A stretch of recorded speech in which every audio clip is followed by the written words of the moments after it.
win the category among the best cardiothoracic and vascular surgeon of the year 2019, South India, the award goes to Dr. Avinash Dal. A round of applause for Dr. Avinash Dal as he comes up on stage to receive his trophy and the certificate of recognition.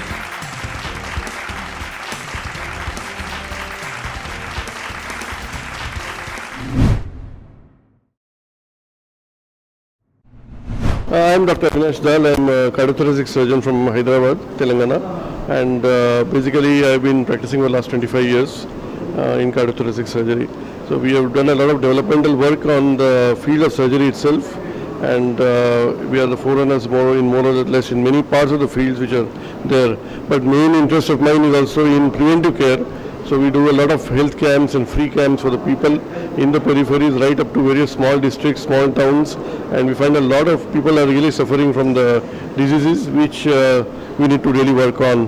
Fortunately, government is also helping with schemes, government schemes like Arogyasri, and that is really helping the people.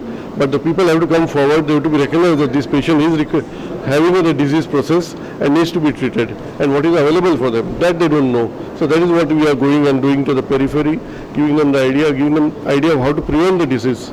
That is more important than just doing surgery or treating the diseases. जैसा आपने बताया आप कर्नाटक से हैं और नहीं, हैदराबाद से हैं, तो लंबे समय से आप काम कर रहे हैं सर, तो वहाँ स्वास्थ्य संबंधी इन सेवाओं की बहुत जरूरत भी है सर, तो क्या कहना चाहेंगे सर इसके बारे में? नहीं, पहले तो हम जो है वही मैं बोल रहा हूँ कि पहले जो है हम बाहर जाके कैंप्स कर रहे हैं जिसमें दो प्रकार के, एक तो डिजीज आइडेंटिफिकेशन करते हैं, जो पेशेंट्स है वो हम पिकअप कर सकते हैं, उनको हम बता सकते हैं क्या बेस्ट उनके लिए फैसिलिटीज़ है। सेकेंड थिंग जो हम करते हैं हम जो social workers, teachers and health workers को हम एजुकेट करते हैं। सो वो प्रिवेंशन ऑफ डिजीज़, यानी डिजीज़ न आने का कैसे करना है, हार्ट डिजीज़ न आने का कैसे करना है, अर्ली डिटेक्शन कैसे करना है, वो करने से जिनका जो ट्रीटमेंट जो है वो कम रहता है। अगर डिजीज़ बढ़ गया उसके बाद ट्रीटमेंट लेना है तो फिर सर्जरी करो, ये करो, स्टेंटिंग करो, उसके पहले जो अगर ट्रीटमेंट लिया, प्रिवेंटिव किया तो पेशेंट्स को लाभ मिलता है। बिकॉज बेसिकली पेशेंट बीमार होने से ठीक है, गवर्नमेंट हेल्प करता है, गवर्नमेंट के स्कीम्स है, लेकिन अगर ऐसा सिचुएशन है पेशेंट का जो काम करने वाला आदमी काम नहीं कर सकता तो फैमिली कैसे चलेगा? तो the important thing is not to fall sick.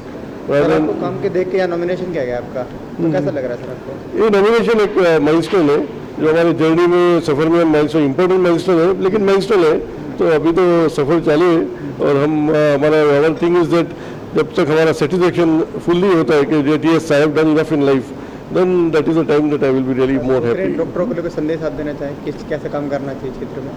Basically the thing is that सबको एक ज़िंदगी में एक मकसद रहता है जो जापानीज में हम इकिगाई बोलते हैं, that is your mission and goal in life, that is very important. वो आइडेंटिफाई करके चलना चाहिए, that is the thing.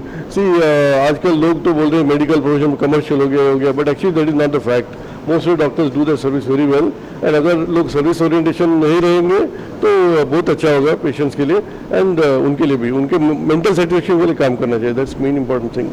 Good to hear this, sir. Thank you.